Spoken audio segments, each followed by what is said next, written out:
place.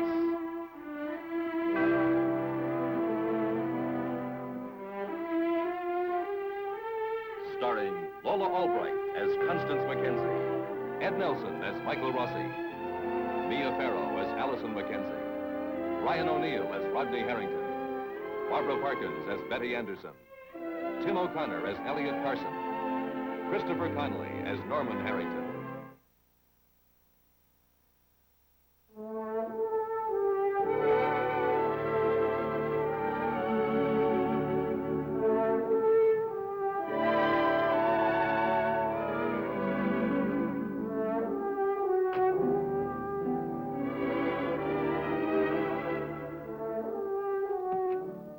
Stephen Cord has brought Betty Anderson to the Peyton house, where they both have lived under different circumstances. His stated purpose, to meet his mother, Martin Peyton's longtime housekeeper. For Stephen and Betty, this house has played an important role in their lives. It will continue to be important. Mother. I wish I'd known you were coming, Stephen. You should have phoned. Who's out there? Come in.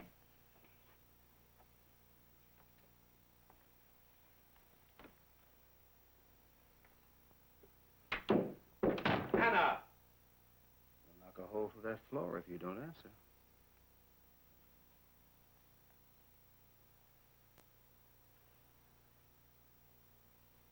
Your mother wasn't expecting us.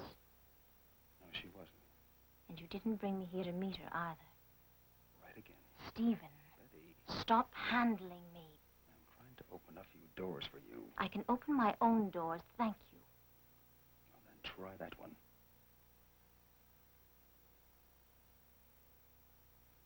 All right.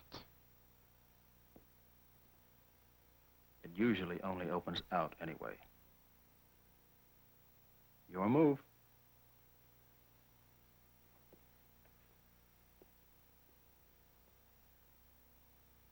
Mr. Peyton will see you for a moment, Stephen.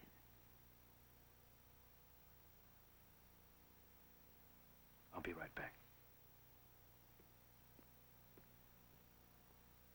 I was just brewing some tea. Would you care for a cup, Miss Anderson? Yes, thank you.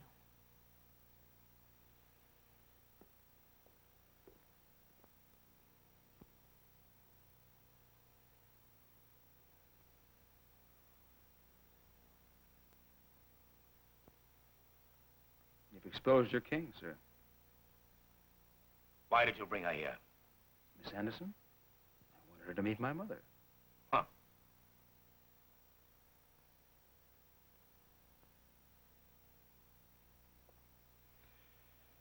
Pity you didn't learn the art of patience, Stephen. You might make a very interesting opponent. Why did you bring her here? Well, since it was common knowledge, I assumed you knew everything there was about Miss Anderson.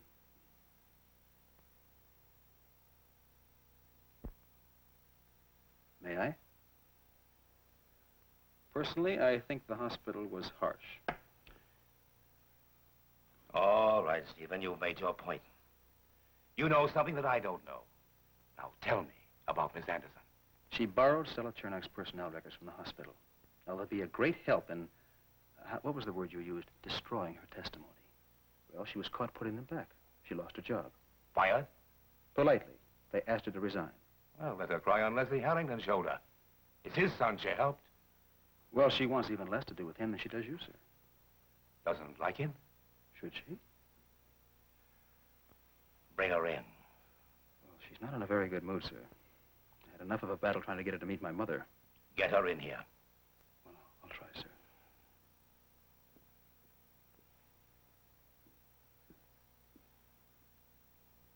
Betty?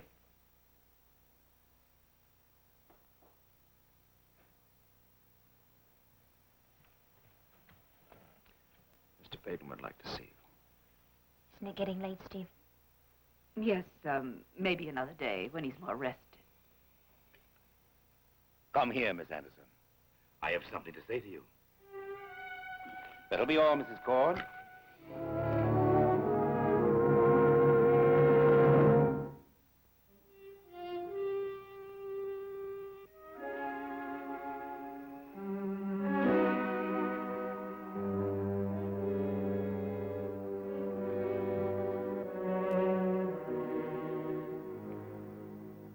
thank you for helping my grandson. Why did you do it?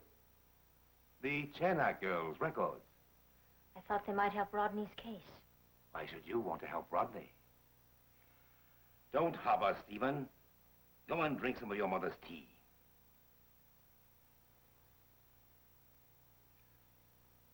Why, Miss Anderson? Because I could. Come here. Mr. Peyton, I'm not a dog fetching a bone, and I don't perform tricks on command.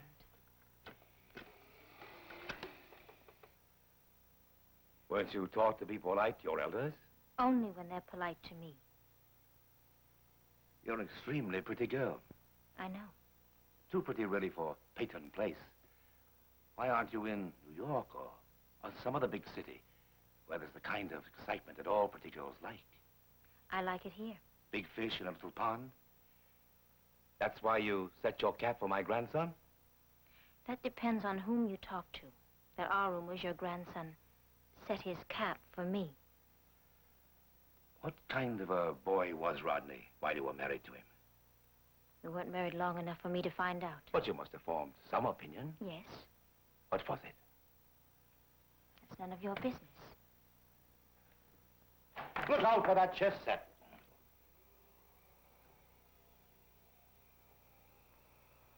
Those chessmen were hand-carved in Mexico for my grandfather. Each figure is worth $100. Does the value improve your game? What do you think of Mr. Harrington? As little as possible. You didn't get a settlement from him, did you? I didn't ask for one. And the piker didn't offer one, did he? What do you think your little crime is worth? Which one? The only one I'm interested in. The stealing of those records. How much is it worth to you, Mr. Peyton, to humiliate me?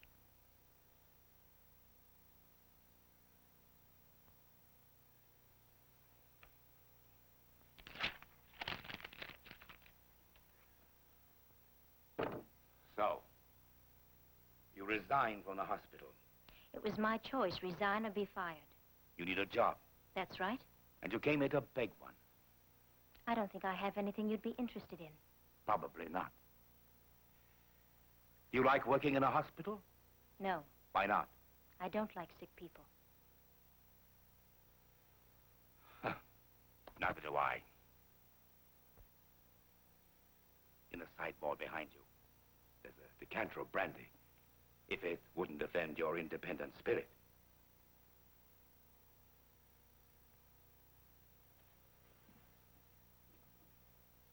What did you do in the hospital? Everything? Write letters, read get-well cards, deliver pills, pick up dirty linen, and smile. They wouldn't let me operate. Know how to give a hypodermic? It's easy. You find a vein and push. Well, go ahead, pour.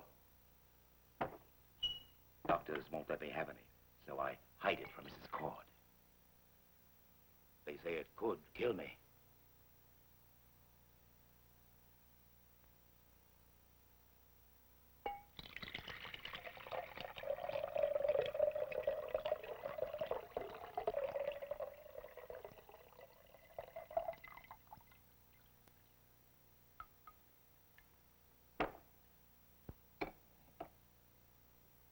Can I get you anything else, Mr. Peyton? You're an impudent, arrogant. Come back here. I haven't finished yet. I think I want to leave, Stephen. You should have been fired a long time ago. I'm talking to you, do you hear me? Come back!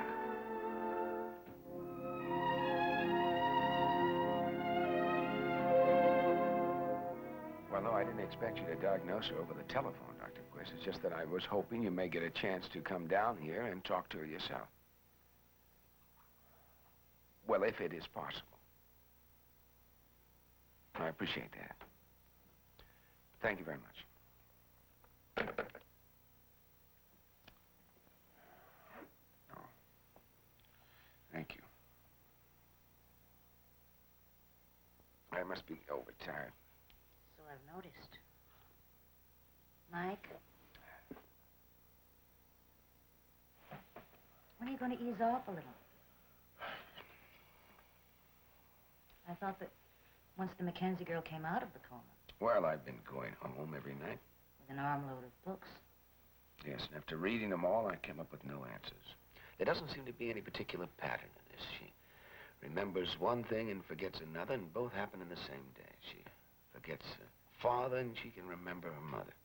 She recalls that Norman Harrington is a friend of hers, and then thinks of Rodney as just a casual acquaintance. Well, guess that's the end of that romance.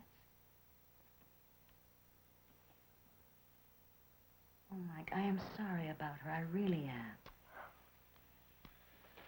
Let's just call it a day, huh? Mike, why do I always say the wrong thing? What I really wanted to say was...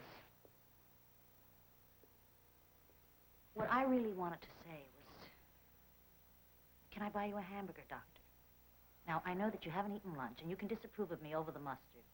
And at least you'll have eaten. What do you say? No.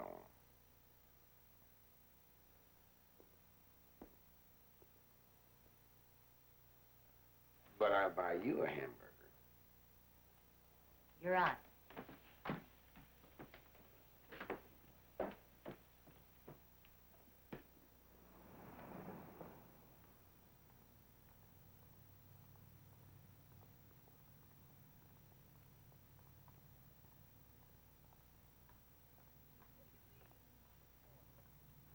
What do they do with it? It's the one chance they got to wrap up the game. There's 2 out. The bases are loaded. It's the bottom of the ninth. What does he do? He hangs him a curve. So naturally, the guy just stands right there and waits for it. Knocks it right out of the park, just like he did the time before. Hey, can we have 2 hamburgers? One rare. 2. Both of them rare. And I want 2 coffees, one with cream and sugar. 2. Both with cream and sugar. Look, we'll be over here. Unless you want to stay and listen to the ball game. And what do they do with it? It's the one chance... Well, I'm going to have to start thinking about preparing Allison for Dr. Quist. She'll start thinking we're ganging up on her. Do we have to talk about Allison? No? Good. You know me. I'm a little short on dedication. Well, would you rather we talk about baseball? Oh, no. Not if you're going to be a fanatic about it. Fanatic? Why fanatic? Why not involved or enthusiastic or... Dedicated. Or dedicated? Look, if you haven't tried the product, don't knock it. I tried it. Once. It was my first job at the Foley Medical Center, and I was going to make medical history. Maybe you think I didn't. What happened? Well, I was working with this young resident doctor, Tommy Dixon, and we were doing a vitamin study on white mice, you know, standard stuff. But we went about it like this was the future of American medicine. Night and day and night, white mice and black coffee around the clock. We even got that real look of dedication, you know, drawn cheeks and dark smudges around the eyes. I was just trying to picture you like that. Oh, that's easy.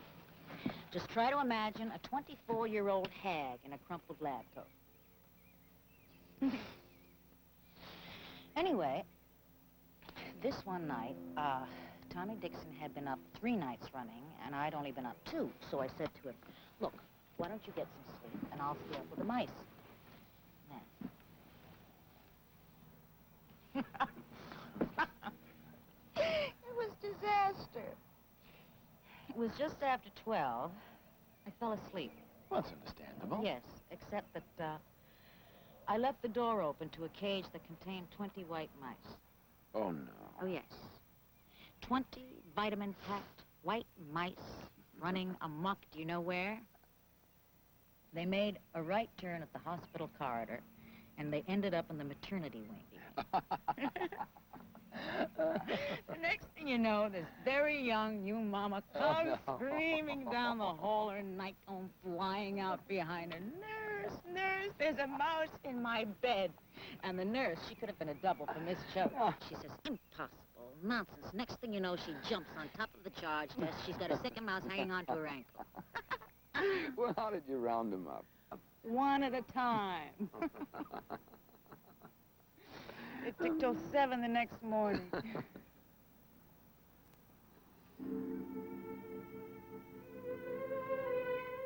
We better get the hamburgers.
Hello, Stella.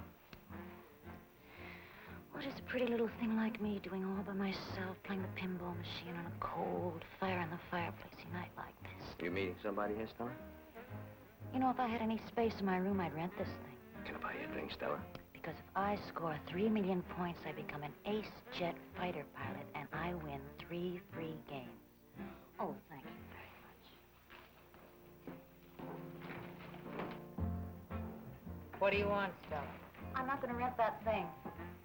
I think there's something indecent about scoring 3 million points. Come on, Stella, let me buy you a drink. Yes, I want a drink. A private drink.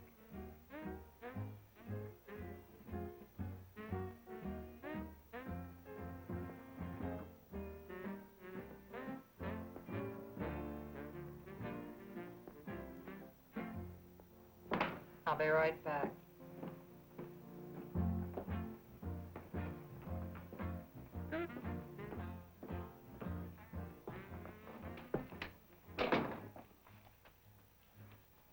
Steven?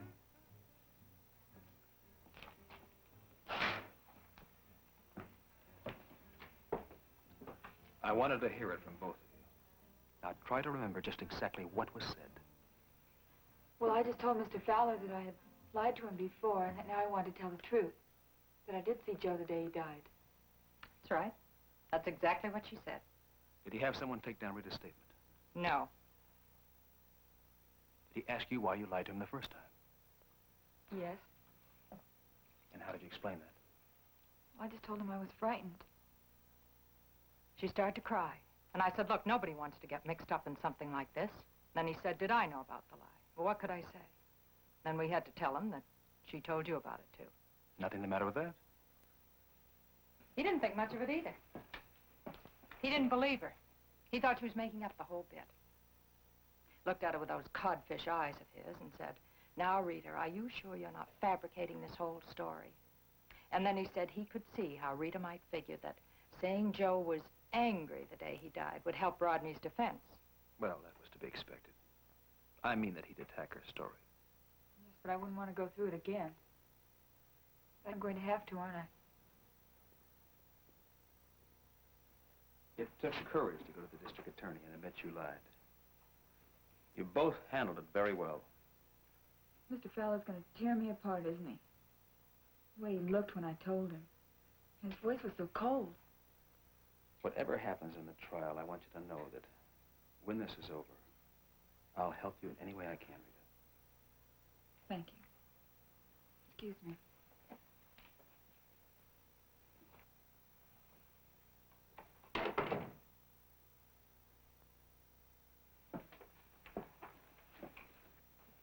Why promise the kid things you can't keep? She's got a lot of courage. I would have run fast and never come back. I'm not too proud of her, but that's what I would have done. What do you say I buy us a drink? Make it some other time. Stella's out there, and she's not in a very good mood.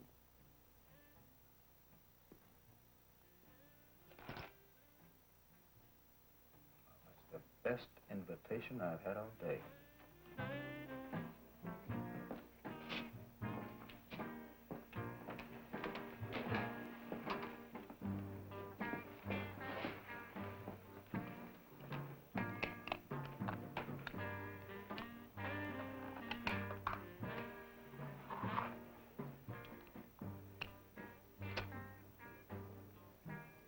What were you doing back there, Stephen? Selling pots and pans? Magazine subscriptions? Get a new suit to wear in court? Scotch and water, Ada. It wasn't pots and pans you used to sell. It was neckties. And silk stockings. 1 pound of peanut brittle free with each $3 purchase. Remember that, Stella? Your poor mother probably had to work all day and make peanut brittle all night just so you had double-breasted suit to wear to the high school dances. I made the peanut brittle.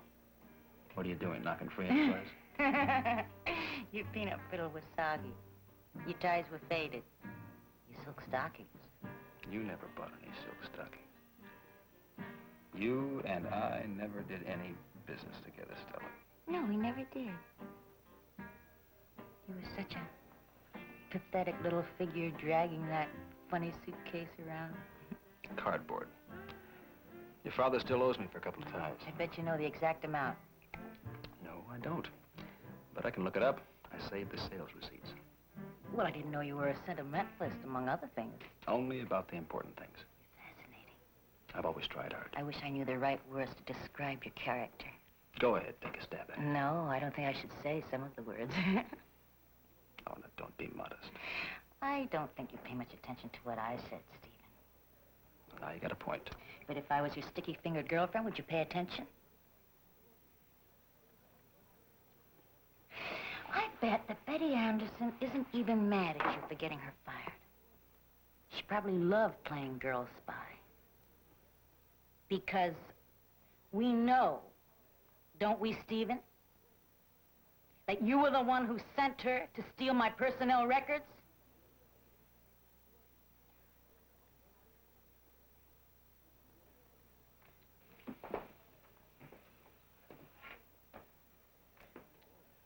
I mean, we're old friends. You know, we used to go to school together. And all you had to do was have the guts to look me in the eye and say to me, Stella, I'd like to know about your employment history. I would have told you everything you wanted to know.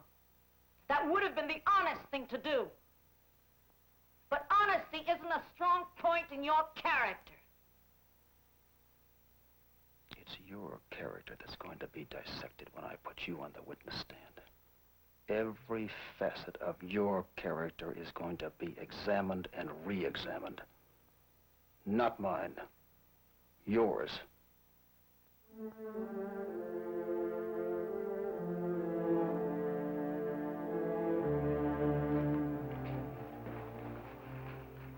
This is for the ladies' drinks also, Ada.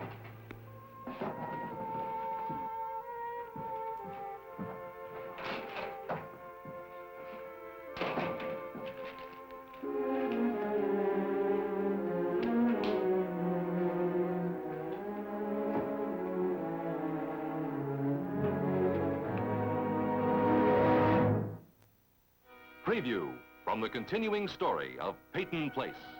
It ever occurred to you that maybe I'm expecting something from you?